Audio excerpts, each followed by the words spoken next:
ไม่รู้ตัวเลยว่าตัวเองกินของสกปรกเป็นอาหารเข้าใจว่าเป็นของดีมีคุณค่า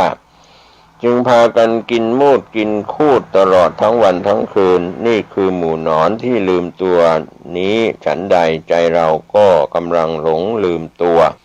วเองมีความรู้ดีอย่างนี้มีความสามารถตอบปัญหาได้ทุกอย่างเกิดความลืมตัวว่าตัวเองเก่งกว่าใครๆความรู้ที่เกิดขึ้นทั้งหมดนี้ก็เหมือนกันกับหนอนที่หลงผิดกินมูดกินคูดเป็นอาหารนั่นเองนะครับพรรษาที่2ปี2505ไปจำพรรษาที่ยอดทอนอำเภอศรีเชียงใหม่จังหวัดหนองคายมาจำพรรษาที่ยอดทอนที่แห่งนี้เป็นป่าใหญ่สัตว์อาศัยอยู่นานาชนิดเช่นเสือวัวป่าเก้งกวางกลางคืนได้ไปภาวนาที่ถ้ำจันไดมีแคร่อยู่ตัวหนึ่งมีทางเดินจงกรมจากนั้นก็เตรียมสถานที่ให้เรียบร้อยแล้วเดินจงกรมใจก็มีความวิเวกวังเวงในการปฏิบัติไม่จืดจางพอพบค่ำตะวันตกดินไปแล้วได้ยินเสียงเสือคำรามขึ้นเป็นช่วงเสียงเสือก็ร้องใกล้เข้ามาทุกทีมีความรู้สึกว่าตัวเองมีความกลัวเสือเกิดขึ้นในขณะนั้นจึงได้ตั้งสัจจะอธิษฐานภายในใจว่าถ้าข้าพเจ้าเคยทำบาปกรรมกันมากับเสือเหล่านี้ข้าพเจ้าพร้อมที่จะชดใช้กรรมที่ทำมาแล้วถ้าไม่เคยสร้างเวรกรรมต่อกันเอาไว้ก็อย่าให้เสือมาทำอันตรายให้แก่ข้าพเจ้าเลยนี่มาพูดถึงหลวงพ่อทูลติดสมาธิความสงบอยู่มาวันหนึ่งจิตของท่านเกิดความสงบมากก็กำหนดให้จิตมีความสงบเต็มที่จะอยู่ในอิริยาบถไหนก็ผู้รู้ก็อยู่ในอุเบกขาคือความวางเฉยอยู่ตลอดเวลาเป็นลักษณะอย่างนี้นานประมาณ7 วันในความรู้สึกจึงนึกได้ว่าถ้าลักษณะอย่างนี้คงไม่ใช่เป็นแนวทางที่ถูกต้องของมรรคผลนิพพานแน่คงเป็นเพียงฌานขั้นละเอียดเท่านั้นเมื่อรู้ตัวได้อย่างนี้ก็หาวิธีที่จะถอนจิตถอนตัวออกพยายามหาอุบายทำมาคิดเพื่อให้จิตถอนออกแต่ก็คิดอะไรไม่เป็นเลยมีแต่เฉยอยู่ตลอดเวลาก็รู้ว่าไม่มีใครแก้ให้เราได้นอกจากตัวเราแก้ด้วยตัวเราเองเท่านั้นจึงทำใจไว้ว่าเราไม่ยินดีพอใจในสิ่งที่เกิดขึ้นอย่างนี้เพราะวิธีนี้เป็นช่องทางไปสู่พรหมโลกแต่เราพยายามภาวนาปฏิบัติเพื่อมรรคผลนิพพานฉะนั้นเราต้องหาวิธีให้จิตถอนออกจากฌานให้ได้ขณะนั้นก็นึกขึ้นได้ว่าต้องอ่านหนังสือให้มากการอ่านก็ต้องอ่านแบบออกเสียงเมื่ออ่านนานๆเข้าจิตก็เริ่มถอนตัวออกมาก็รู้ว่าจิตเริ่มถอนออกจากความสงบแล้วจากนั้นก็เร่งการอ่านหนังสือให้มากขึ้นประมาณ3 วันจิตก็ถอนออกจากความสงบมาเป็นปกติจึงได้ดำริพิจารณาดูว่า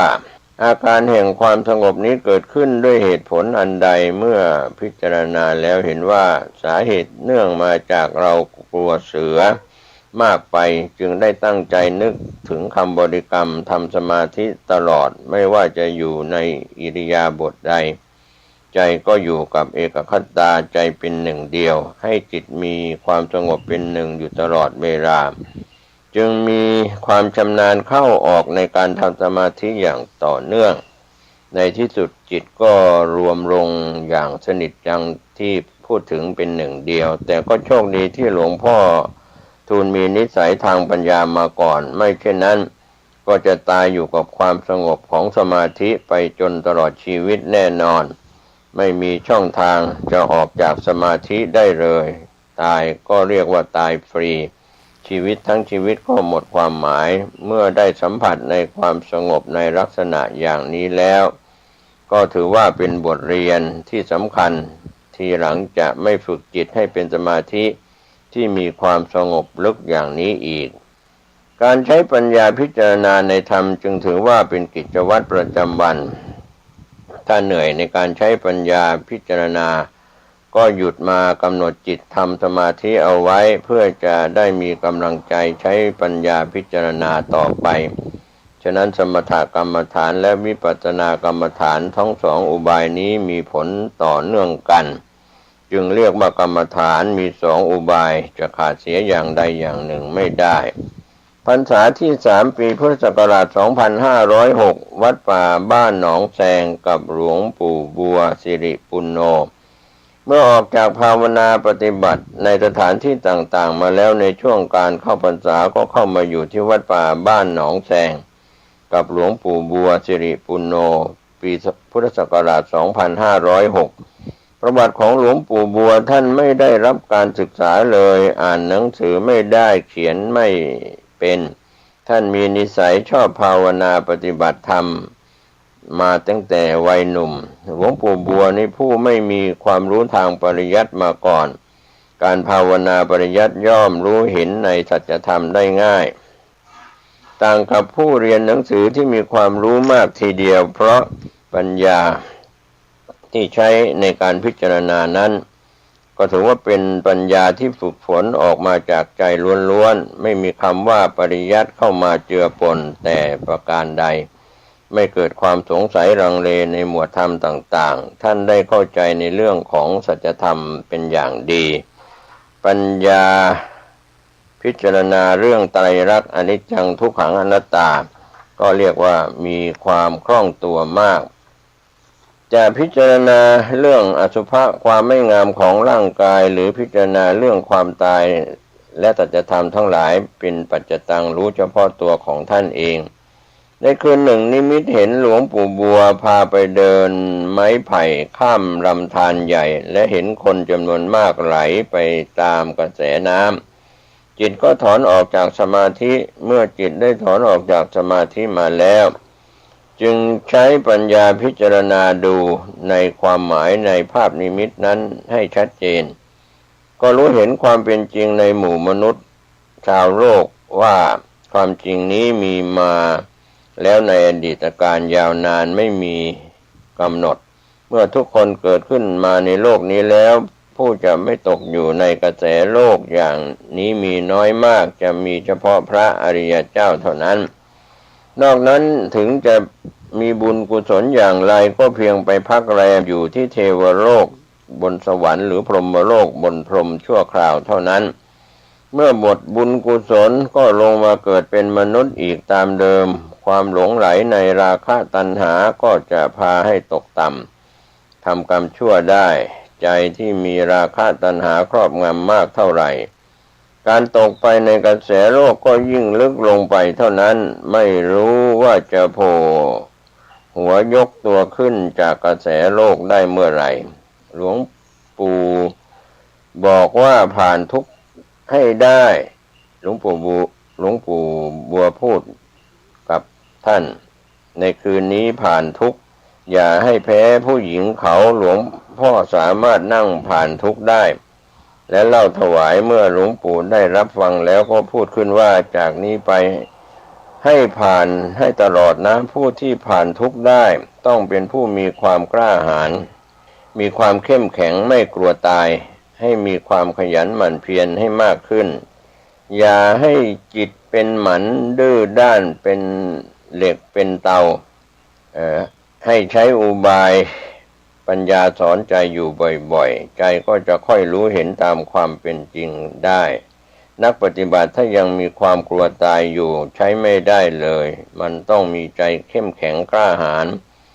ตั้งลงไปเลยว่าถ้ากูไม่ตายก็ให้กิเลสตายถ้ากิเลสไม่ตายกูก็ยอมตายนั่นคือนักปฏิบัติที่เด็ดเดี่ยวกล้าหาญจริงจังถ้าตั้งใจปฏิบัติอยู่อย่างนี้บ่อยๆก็จะรู้เห็นธรรมอย่างแน่นอนในพรรษาที่4ของหลวงพ่อทูลปีพุทธศักราช2507ไปจำพรรษาที่วัดอรัญญบรรพตกับหลวงปู่เหรียญในพรรษาที่4นี้มาจำพรรษาอยู่ที่วัดอรัญญบรรพตกับหลวงปู่เหรียญในพรรษานี้การภาวนาก็มีความก้าวหน้าเป็นอย่างดีเพราะมีอุบายธรรมคืออิทธิบาท4ฉันทะวิริยะจิตตวิมังสามาเป็นหลักในการปฏิบัติของตนเองพ พิจารณาปัญญาจนเกิดความเข้าใจชัดเจนในคืนหนึ่งก็เกิดนิมิตเห็นมหาสมุทรอันกว้างใหญ่มองสุดสายตาบนฝั่งที่อยู่นั้นเป็นคันคูขนาดใหญ่ยาวมากมองจนสุดสายตาบนคันคูดังกล่าวนั้นมีฝูงชนเป็นจำนวนมากหลายล้านคนก็ยืนแออัดกันอยู่ริมฝั่งมหาสมุทรอย่างหนาแน่น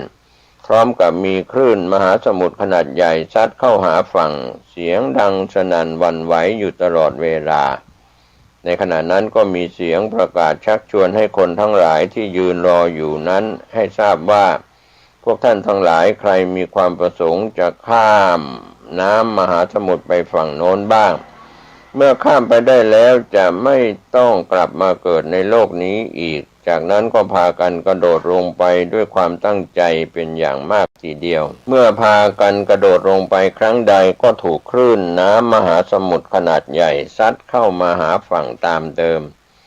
บางคนก็หมดอะไรหมดกำลังที่จะลอยข้ามกระแสผ่านคลื่นมหาสมุทรท่านได้ตัดสินใจกระโดดว่ายในมหาสมุทรเหมือนมีสัตว์มาคอยรองรับไว้ว่ายผ่านกระแสน้ำและมาพบเกาะกลางสมุทรเป็นเกาะที่มีน้ำวนท่านเกือบถูกดูดเอาไปติดที่เกาะนี้และได้ว่ายจนถึงฝั่งและขึ้นฝั่งมีทางเดินแคบขึ้นไปพบปราสาทได้เห็นหลวงปู่ขาวหลวงปู่บัวและท่านทั้งสองถามว่าว่ายมายากหรือไม่เมื่อจิตถอนออกจากสมาธิแล้วก็ใช้ปัญญาพิจารณาความหมายในนิมิตนั้นคำว่าฝูงชนก็เป็นจำนวนมากที่นับถือพระพุทธศาสนามีการสร้างบารมีมาด้วยกันทั้งนั้นเจตนาของทุกคนก็เพื่อจะทำให้อาสวะกิเลสเครื่องเศร้าหมองหมดไปจากจิตใจแต่ใครจะทำให้อาสวะกิเลสเครื่องหมักดองเศร้าหมองหมดไปจากใจช้าเร็วอย่างไรก็ขึ้นอยู่กับผู้สร้างบารมีเองผู้ที่กระโดดลงไปแล้วถูกคลื่นมหาสมุทรซัดกลับขึ้นมาบนฝั่งนั้นหมายถึงผู้ที่มีเจตนาความตั้งใจดีอยากพ้นไปให้สิ้นทุกข์จริงๆแต่ก็มีกำลังในภาคปฏิบัติน้อยมีความอยากพ้นไปเพียงอย่างเดียวไม่สามารถสำเร็จได้เลยคลื่นมหาสมุทรขนาดใหญ่นี่ซัดทอดอยู่นั้นอารมณ์ที่สัมผัสในอายตนะทำให้เกิดความรักความใคร่ความยินดีความยินร้ายในรูปเสียงกลิ่นรสโผฏฐัพพะธรรมารมณ์ที่เกิดทางใจแต่ที่มาหนุนหน้าอกแล้วพาว่ายน้ำตัดคลื่นมหาสมุทรไปได้นั้น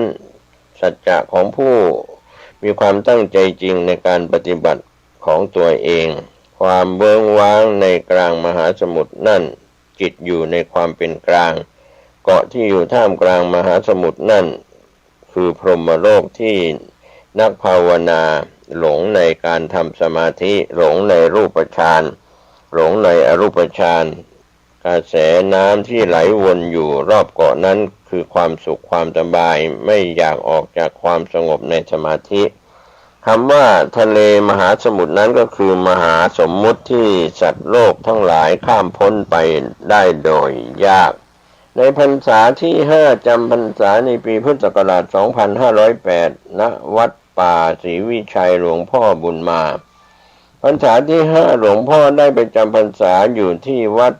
ป่าศรีวิชัยอำเภอวานอนนิวาส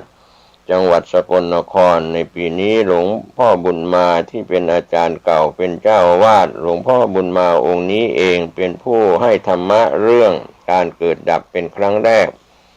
คณะศรัทธาพากันตั้งความหวังไว้ว่า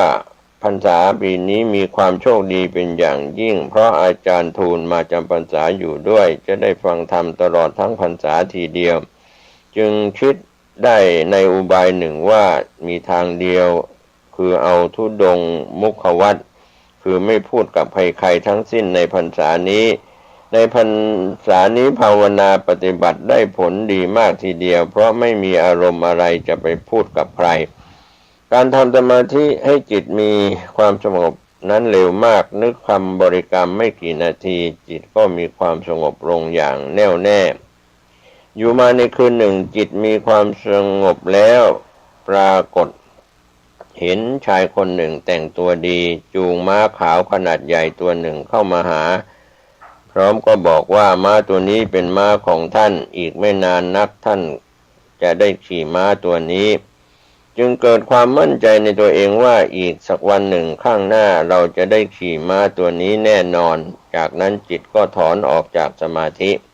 คิดว่าอยากไปธุดงค์ทางภาคใต้ในที่สุดก็ได้ไปสมความตั้งใจนะครับก็เป็นส่วนที่ท่านได้อยู่จำพรรษาในพรรษาที่5ก็เป็นเรื่องราวที่ผู้ดำเนินรายการผมเกษตรเพชรนิตได้ถ่ายทอดประวัติและธรรมะที่ท่านปฏิบัติจากพระปัญญาภิสารรัตเถรหลวงพ่อทูลขิปะปัญโยอดีตเจ้าวาดวัดป่าบ้านค้อตำบลเขือน้ำอำเภอบ้านผือจังหวัดอุดรธานีนะครับก็ได้นำเล่ามาถึงพรรษาที่5จบลงไปก็คงจะได้นำเสนอในการหยุดจำพรรษาถัดไปข้อมูลเอกสารที่ผู้ดำเนินรายการถ่ายทอดเอกสารมาเป็นเสียงมีข้อผิดพลาดประการใดบัณฑิตหวังจะให้อภัยในการถ่ายทอดเสียงเพื่อเป็นธรรมทานแก่ท่านผู้ฟังเพื่อเสริมสร้างสติปัญญาโดยความสุขทั้งโลกนี้และโลกหน้าแล้วก็อมตะนิพพานคือพ้นทุกข์อย่างแท้จริงโดยทั่วหน้ากันทุกรูปทุกนามสวัสดีครับท่านผู้ฟังทั้งหลายทุกท่านทุกคน